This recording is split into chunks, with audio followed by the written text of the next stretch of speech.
এই মুহূর্তে হোটেল ইন্টারকন্টিনেন্টালে আছেন রিপোর্টার ফাহিম ইসলাম। বাংলাদেশ জাতীয় ফুটবল দলের সবশেষ খবর জানতে সরাসরি যুক্ত হচ্ছি তার সঙ্গে।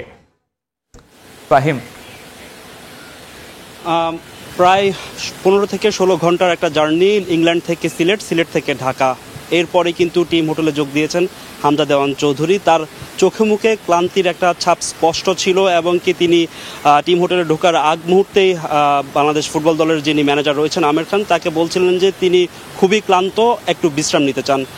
তাকে বিশ্রাম দেওয়া হয়েছে কারণ বিকেলেই কিন্তু তিনি দলের সঙ্গে যোগ দেবেন অনুশীলনে। সেই অনুশীলন সেশনটা কিন্তু মিডিয়ার জন্য উন্মুক্ত রাখা হয়েছে। বিকেল 5টায় বাংলাদেশ ফুটবল দল জাতীয় স্টেডিয়াম ঢাকায় অনুশীলন করবেন এবং কি এই ম্যাচটা কিন্তু যেই হংকং চায়নার বিপক্ষে যে ম্যাচ, সেই ম্যাচ দুটোতেই কিন্তু হোম এবং অ্যাওয়ে ম্যাচ, এই দুটি ম্যাচেই কিন্তু আসলে হামজা চৌধুরী টিম হোটেলে নেমে এই সাংবাদিকদের সঙ্গে একটু কথা বলেছেন। সেই কথার মাধ্যমে জানিয়ে দিয়েছেন এই দুটি ম্যাচে জিততে তিনি আত্মবিশ্বাসী এবং এই দুটি ম্যাচ জয় তুলে নিতে চান।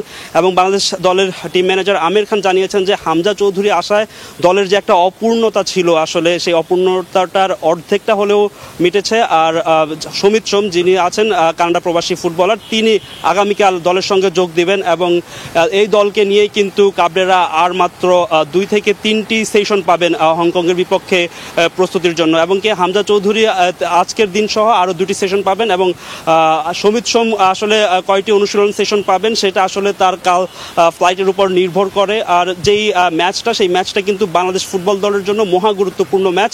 এই ম্যাচে দিয়ে কিন্তু বাংলাদেশ দল এশিয়ান কাপ বাছাইয়ে টিকে থাকতে হলে, ভালোভাবে টিকে থাকতে হলে তাদের এই ম্যাচে জয়ের কোনো বিকল্প নেই। কারণ যদি এই ম্যাচ হেরে গেলেও কিন্তু বাংলাদেশ দল টিকে থাকবে, তবে সেটা কাগজে কলমে অনেকটা কঠিন হয়ে যাবে বাংলাদেশ দলের জন্য। সুতরাং হাবিয়ার কাবরেরা গতকালকে জানিয়েছেন যে এই ম্যাচটা আসলে তিনি জয় তুলে নিয়ে হংকংয়ে যেতে চান। আর হংকং শক্তিশালী হলেও কিন্তু র্যাঙ্কিংও তারা বাংলাদেশের থেকে এগিয়ে। তারপরেও কিন্তু ফুটবলে যে কোনো মুহূর্তে যে কোনো কিছু হয়, সেইটাই তিনি বলেছিলেন। তো এই মুহূর্তে টিম হোটেল থেকে বাংলাদেশ দলের আপডেট এবং হামজা চৌধুরী দেশে আসার খবর নিয়ে এই ছিল আমার কাছে সবশেষ খবর। বাংলাদেশ দলের সবশেষ খবর এবং হামজা চৌধুরীর দেশে ফেরা নিয়ে সবশেষ খবর জানাতে যুক্ত হয়েছিলেন সহকর্মী ফাহিম।